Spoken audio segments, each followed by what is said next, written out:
Good to see everyone. If I have one tip, do not fly through Denver in the summer. Yes, last night at a great hotel. So I just want to start out by pointing out that nobody makes it alone. This is often a mistake. People think, I've got to do this. It's just not the way it works. You need great mentors throughout your career. I was very lucky. I had 3 Johns, John Black, John Reiser, and John Bransford. There was just a memorial for John Bransford in Nashville last weekend. It was lovely to get to remember all his amazing accomplishments. The other people are the students. They've always been the source of great ideas. I kind of run a lab where the students bring a lot to us as opposed to sort of me telling them what to do. I mean, I do tell them what to do, but not that. So I'm not quite sure what I'm supposed to talk about in something like this. Like, I was raised in a cabin by the river, or do I tell stories of people and embarrass them? So I decided I would do what I'm good at, which is I give a research talk, except for it kind of spans a lot of years. It's not about one project.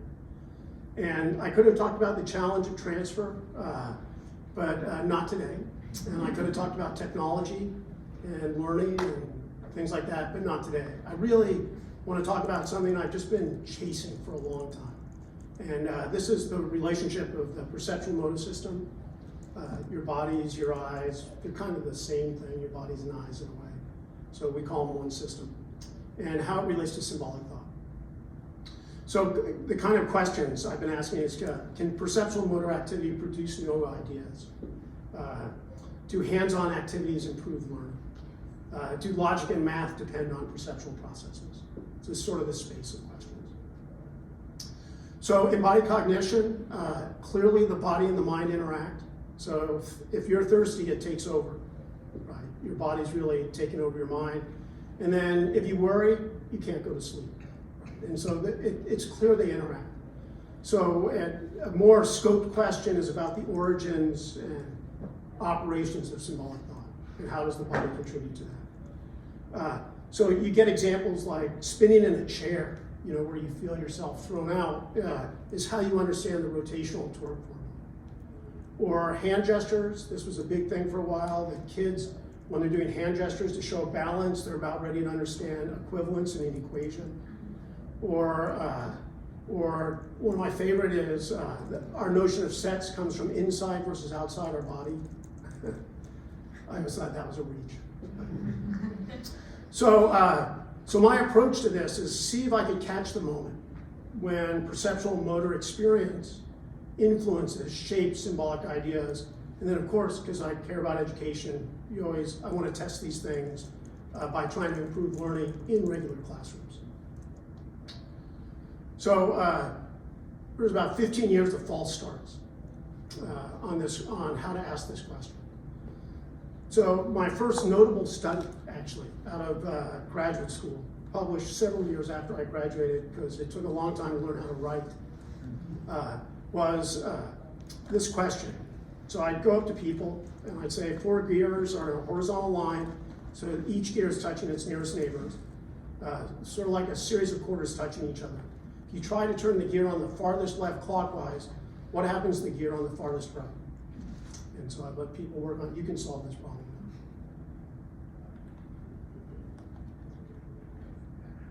Very good, very good. About a third of you did what you should, thank you. Then I'd say, well, how about 3 gears? And they'd solve it, and then 5, and then 6, and so on. And eventually people figure out the parity rule, that odds turn the same direction, and evens turn the opposite direction.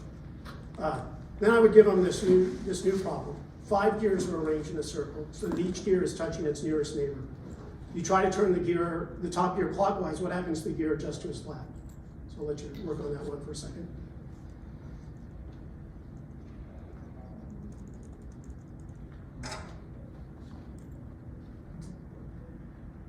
So I would allow them to tell me the answer, and they would say clockwise, and I would say no. And then they would say counterclockwise, and I would say no again. And this caused a lot of consternation, but not IRB level. It was consternation. So then I go through the same progress, 4 gears, 7 gears, so forth. And then they get the new parity rule, which is for odds, it locks. It doesn't turn it off. So this is what I did, is I looked at these videotapes of them, and I measured the amount of time they spent gesturing. And so what you can see is for the first 3 problems, they're doing a lot of this, or very covertly. and so you had to be clever with the video.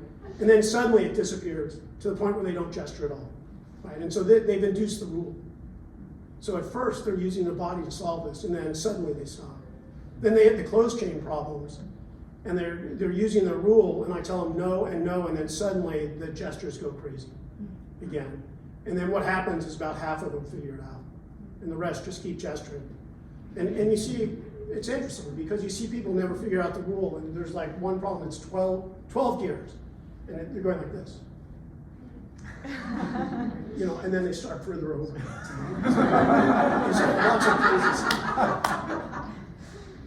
So there were some wins and losses to this demonstration. One is the evidence was these are 2 very different ways of reasoning. You know, the chronometric data really reflected that. Their bodies changed, so forth. I showed that people can use their body and their imaginations to run simulations to solve complex problems. Back in the day, the argument was that all reasoning was amodal, very much like the computer. So this was a good demonstration. But the parity rule didn't seem particularly embodied the way they were using it. Right? It wasn't as though once they had it, they were still thinking about gears. They were actually reasoning through math. And to sort of look at this more closely, I conducted another study with 12-year-olds. I never published this, but it's a good study. And the kids only got open chain problems, so I never went to the closed chains. And all the students could solve the problems with their bodies, with their gestures. But not all the students induced the rule, so half didn't get it. So what was the difference? So I looked at whether they spoke numbers. Did they go clock 1, counter 2, something like that, or 1 was clockwise, 2 was counter. The kids who spoke numbers induced the rule. The kids who didn't say numbers never got it, except for 1. So it seemed as though your gestures were facts that went into your arithmetic system rather than shaping it. So we've got 2 systems for thinking. It seems to me like symbolic thinking is trying to pull in perceived experience rather than perceived experience shaping it. Right? And so I did a lot of studies to find an instance of embodiment worth bringing to the classroom. And none of these worked. But here are some examples of the different stimuli and results we've gotten from these studies. And so going back, this could have been a very long talk. So I went back and I got some nuggets. This is up here, I'm working with Diego, and we're trying to see through hand gestures, can you figure out fractions better than paper and pencil? The answer was yes, but the effect wasn't big enough to really say, should I bring this to the classroom? So, a new beginning. Finally, kind of Land, who invented the Polaroid camera, to find insight as the sudden cessation of stupidity. Meaning you let go of your assumptions. And so somehow I managed to do this. And I realized that I'd already presumed the answer in the way I asked the question. So the way I and a lot of people were asking the question was, how does the phenomenology of perceptual experience produce symbolic thinking? Meaning, I feel being in the chair, rotating, and it's that experience that I poured over to help me understand torque. Or you may know about metaphors, abstraction through metaphors. So it was a focus on the experience. And I changed the question, which is what capacity makes that experience possible in the first place? That's where you go look. So I'm going to give an example of this so it'll be a little more understandable. I also changed the implicit learning theory. Before it was, how do you map across these 2 systems, right? To how do these systems coordinate? And basically, can the symbolic and the perceptual motor processes coordinate their activity together to create new ideas? So the rest of this talk's cashing it out, and it's just going to follow one line. And it's going to talk about integers. learning negative numbers. And so there were a lot of people who worked on this. And it went on for quite a few years. And you'll sort of see the span of the research around it. But I thank them all. So the basic idea came from early work of Robbie Case and Stan DeHane. Stan is a cognitive neuroscientist, and Robbie was a developmentalist. And I'm not sure, I presented this idea in front of Stan, and somebody asked him, is that right? And Stan said, sort of. So good enough for me. So the idea is that you have these old perceptual systems that they get bundled together to provide new mathematical structure and meaning. It's not that you take an experience and port it over, but you take these underlying capacities and join them. And what joins them is actually language, right? Cultural symbols like language, math, and the experiences. So you can think of it this way, there's sort of these three different functions, perceptual functions, and the symbols tie them together so that they work in harmony and give you something new. So here would be a case for natural number. So natural number, like the number 2, has a lot of meanings. They're all easy for you, but when you started, if I went to a kid and I said, what is this right here? They're having trouble deciding, do I mean 5, do I mean fifth, do I mean little? Right? So one ability, a native perceptual ability, is size, magnitude. Right? Another one is order. Motor plans are all about ordering things. And another is subitizing, the ability to see discrete quantities. So I can, horses can tell the difference between 2 and 3. So what happens is the symbol and language are more than labels of these things. They coordinate these distinct perceptual abilities to create natural number. So here are the many meanings of 2. 2 is larger than 1, 2 is after 1, 2 is more than 1. These are all different meanings, all tied to different perceptual systems. The symbol systems have this precise structure that gets the coordination of all those meanings into 2. So that's the theory about this bundling hypothesis. So now the question is, are negative numbers embodied? So we examine the case of integers. So they're negative numbers and positive numbers and 0. They add new structure to the naturals by definition. So it's the additive inverse, x plus negative x equals 0. And they're really an interesting test case because they're just not innate by any stretch of the imagination. They're a fairly recent invitation.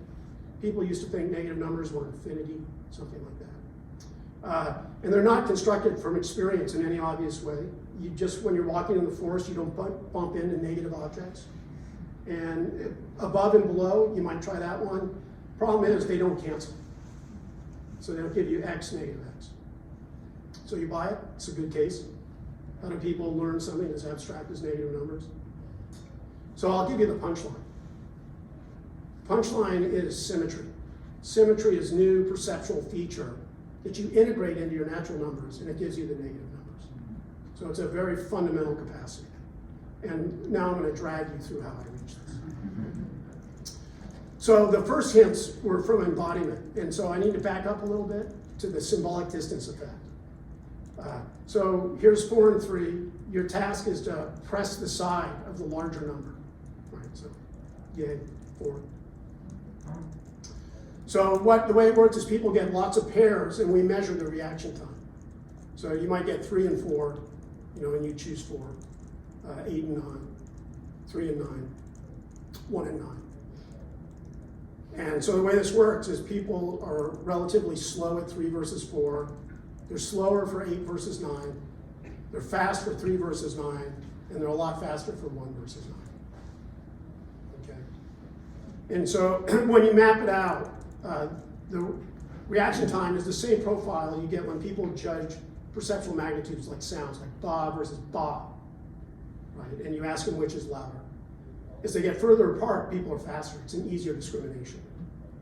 So this might be people's innate representation of the number line, or not innate, but what they've developed over the years. And so if I compare 3 and 4, they're not that far apart. So they're harder to discriminate, so it takes you longer. If I ask you to compare 1 and 9, they're pretty far apart, so you're fast. Make sense? So it's a symbolic distance effect. It turns out it's very useful. Okay, so now we have people compare integers. So you're going to try. I'm going to give you a short series of problems, and you're going to pat the hand on the side of the larger number. And to avoid confusion, 1 is bigger than -3. No, I can imagine someone saying, no, you didn't tell me. I thought you meant absolute value. So see if you can detect the effect. Remember, the symbolic distance effect predicts near comparisons are harder and therefore slower. Far comparisons are further apart, so they're easier to discriminate, so you're faster. Your mark, get set. Ooh, I like that. That's good. Let me get the stopwatch.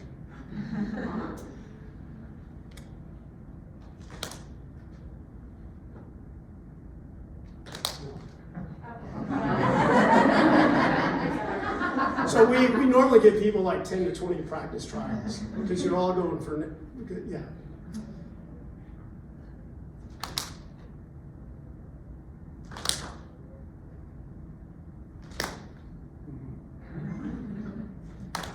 Okay, I'm not sure I can measure that. So how did you do?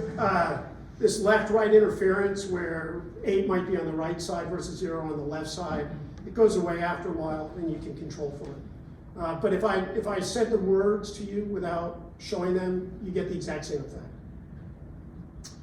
So can you predict the outcomes of the study? It's going to be hard, because the difference between near and far is around a 20th of a second. So just the fact that some of you were like, variability amongst you as always drowns out the signal. Okay, so this is Shashank who did this. And so what happens when people compare integers? So you get pure positive, 1 versus 4 and 2 versus 8, and it looks like this. So far is faster. Right? So 2 versus 8 is faster than 1 versus 4. For pure negatives, right, you get the exact same thing, only slower by a constant. Right? So you can imagine people are sort of untangling the negative positive. You know, there's a lot of interference here. And so they untangle it. But still, near versus far. The next one is mixed. It's -2 versus 1 is near, and -2 versus 6 is far. Right. So this shouldn't have happened. Right. And so Shashank sort of came out of the lab screaming eureka. I found an inverse distance effect. So this little thing, you could have discounted it and just say, well, something funny happened. But we did it again, and you get the same effect. And so you pay attention. So one possible explanation for this is that people structure their mental number line around 0. And so 0 is a very important point. And people are fast at comparisons when objects are near each other, but opposite sides of a categorical boundary. So if you think of color perception, this is hard for you. It'll take a while if you were comparing the 2 colors at the end of the line. This would be very fast for you, right? Because they're crossing this categorical boundary. It'd be very easy for you to say they're different. But we wanted to go further to say that people organize the integer number relying on symmetry around 0. So it's not just that it's a boundary, it's a special relationship. So what is the mental representation of this? So one version might be this, right? So you saw the one on the right, and then you just extend the one on the left.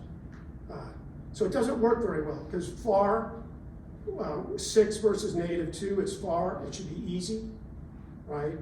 And near is 1 versus -2, they're close, so it should be hard. But we didn't find that, right? We found the exact opposite. So this isn't the underlying representation. So through a lot of hard work and creativity, Shashank came up with this reflection model that modeled the reaction times extremely well. So you get a 1 and a -2, and these are nears by counting, but they're very far by this representation. Versus 6 and -2, they're far apart, but they're very close within the representation. So the idea is that your underlying representation is encoded, of number has encoded symmetry. So this model fit quite well. So it was worth trying some more. So the next thing to do, given that it's hard to observe people using symmetry, is that we tried to find something to reveal it. So symmetry is really fundamental to our bodies. We're symmetric. We like symmetric looking people, right? We use symmetry to simplify lots of problems. So what we did is we gave people two numbers, and they had to indicate the midpoint. So like negative 11 and 9. Negative 1 maybe. 4 and negative 6. Negative 14 and 6. And so these are relatively symmetric. Those two are relatively symmetric around 0. Right? Whereas negative 14 and 6 is pretty far away. Yeah. Okay, hang in there. Okay, so what we found was there were certain brain regions that their activation increased as the symmetry of the comparison increased. And this was with Jessica. So you can see down here in the middle one, more symmetric. An example problem would be negative 12 and 10. You can see there's more activation. It goes up. And then less symmetric would be negative 6 and 16, and you can see the activation drops. So nice to find some brain region glowing. It's always very satisfying. But it turns out these regions also respond to very specific things. So this one on the left, it responds to tasks like this, where you're trying to decide if something has been bisected correctly. Right. And this middle one is very responsive. It gets excited when it sees A, but not B. Right. So there seems to be we're getting some correlates of brain regions that are associated with symmetry being involved in these pure digit tasks. So that's good. So what do? You take it to the classroom. If we think we've got it, then we should be able to actually improve people's learning. So we took the turn to instruction with Kristen and Jessica. And you and I see the symmetry of this adult number line, right? It's not always obvious for children. This is kids who've had 5 days of instruction in negative numbers. We asked them to draw a number line. This is fairly typical. Right, so they understand, they got negative 1, 2, 3, 4. And they got 1, 2, 3, I think that's a 4, not a 6. Right. But they didn't get it. And so the idea is you need to learn to recruit symmetry in your integer representation. So how do we teach integers? We have two main approaches in school, and neither use symmetry. So that was lucky for us. Bad for everybody else, but lucky for us. So one is the number line. It's a measurement model. It really focuses on order and interval. So here's how you'd represent 3 plus negative 2. You put your little character at 3, and then you go backwards 2 steps. So if you have kids, you may have seen this. And if you have fabulous memories, you might remember this. The other is the cancellation model. It's more set theoretic. I remember being taught this way, where I was told, imagine 3 Martians and 2 anti-Martians met in space. What would happen? Is that good? So the representation is something like this. You cross it out, right? And so they cancel. So neither of these uses symmetry. So what we did is we built a symmetry curriculum. So we made these manipulatives, and it's around 0, and to solve problems, you fold them up. And it was good. We published the paper, and I've got a lot of requests whether we have these manipulatives. And I've always wanted somebody to make them so I could sell them. Oh well. Maybe when I retire. So it was a game-based curriculum to teach integers. We had them do the gestures because your attention follows your hands. So this is a way to get them to really pay attention. We did this with 4th graders, 50% English learners, 30% free and reduced. And overall, it's about 4 hours of instruction. And we split each class into 3 conditions. So one condition is folding. This is the symmetry condition. And the kids did problems like this. Right, so this would be what's 5 plus negative 3. And then you clap them. It's very fun. And then you see what's left over. Stacking, right, was the cancellation model, where you didn't put it on the negative, you put it on top so you could annihilate it. And then jumping was the little figurine. We made card games and all sorts of stuff. And then we made a computer game. And the way the computer game worked is you do the same things, and it would make these sounds, like when you clap it, eventually it would fade the sound, and eventually it would fade the actual movement as well. So it was trying to drive their imaginations. So afterwards, we give them a test. That's what we do. It's the great joy of cognitive psychology that I can say certain things are right or wrong. Can't do that in a lot of disciplines. And so here's what you get on these basic symbolic problems. The gray is the pre-test, the colors are the post-test. So there's no big differences here. Right, and so you might look at that and go, oh shoot, right? But it's actually really important that you find this because it shows you that all the conditions learn.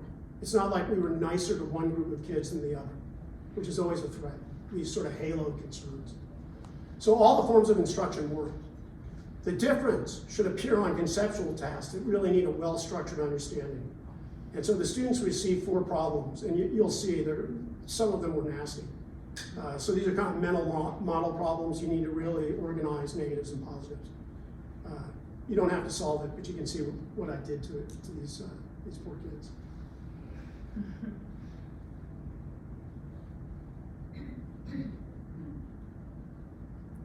This is especially for English learners. This was mean. Here's an easier one.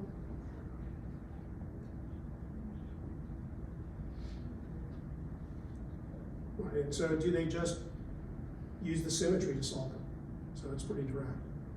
So here you find the difference. Right, the folding, and so some of the questions were pre-algebra-like, and so the folding group did really well on those. So they're kind of on their way to having a generative representation of imagery. So our interpretation is that the curriculum that emphasized symmetry led to better abilities to organize integers and to solve problems and to pave the way for future learning. But we wanted a stronger test. And so one thing about learning a representation or a way of seeing the world is you lose other ones. Nothing's for free. And so representations that are good for one thing are often quite bad for another. So a strong test of symmetry would show that it sometimes works against the folding students. So we came up with another kind of nasty task. And this was called the zero zone problem. So on each problem, you'll see a number line. And the question is, if you fill in the other numbers, will the 0 go in the green zone? Say yes or no. So for symmetric, this is really easy, right? It's just, the 0's in the middle and the box is not in the middle. For the not symmetric, it gets hard. Especially for you, because you all use symmetry to understand negatives. Right? So this is kind of a tough. So here are the results and the response time for kids to do this. For the symmetric one, everybody's good, it's quite easy, they're quite fast. For the not symmetric, the kids that we taught to use symmetry, it was interfering because they kept trying to find the midpoint visually. Right? And so this is important as an experimental approach. Don't just show what's good, show that it's not good for certain things, and then it's very convincing that you've taught them what you think you have, as opposed to something else. So this was a conceptual win for laboratory science in the House of Classroom Education. And so I have ambivalent feelings about this. It was a deep semantic analysis that translated into better teaching. But a given semantic is rarely generalizable to another. Right? We solve negative numbers. That's not going to help them read. Right? And we need to do it for every new semantic. Is it worth it? I'm not sure. Maybe I should just be spending my time looking on generic instructional techniques, worked examples, right? Contrasting cases, things like that, as opposed to doing this deep semantic analysis of a concept. So I don't quite know. I assume both are good, to tell you the truth. I know math and science education faculty do this a lot. They really try to understand things like logs, and then cognitive scientists, we do this just because we kind of want to understand the basis of meaning. There might be a more general story here. So here's the story I told you, right? But maybe there's a story where we can figure out rational numbers.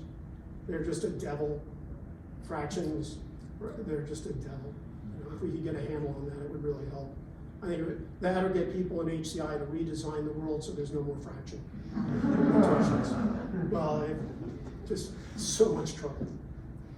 So symmetry seemed to help, but I didn't really get the claim that the symbols bundle in the symmetry, that the symbols, the work we did was the key to it. There is a very complex model of an abstract to concrete shift in integer reasoning, where first they're doing symbols, then pretty soon they start to integrate symmetry. This is a beast. It belongs in the journal Cognition. But here's an easier example. What I showed you were the results of the second classroom study. Here's the results of the first one. We didn't try to integrate symmetry with the other properties. And we got number line drawings like this. So they got symmetry, but they lost magnitude because we didn't get that integrated into it. So can the body help the mind surpass itself? I think so in this case, but it has to be done well. I'd like to end with gratitude. This is a Career Achievement Award. I don't really know why me, but getting a prize is very cool. So it's not like I'm going to discount it. I do know my niche in the world, which is designing effective instruction in classroom studies that are really around basic cognitive matters. So if you have a taste for this, or you want your students to have a taste for it, let me do a shameless plug, but it's really for my two co-author stars, Kristen and Jessica. We tried to write a book that tries to find that sweet spot between sort of mental model theory and then what do you do in the classroom about it. It sells okay. Teachers get grumpy.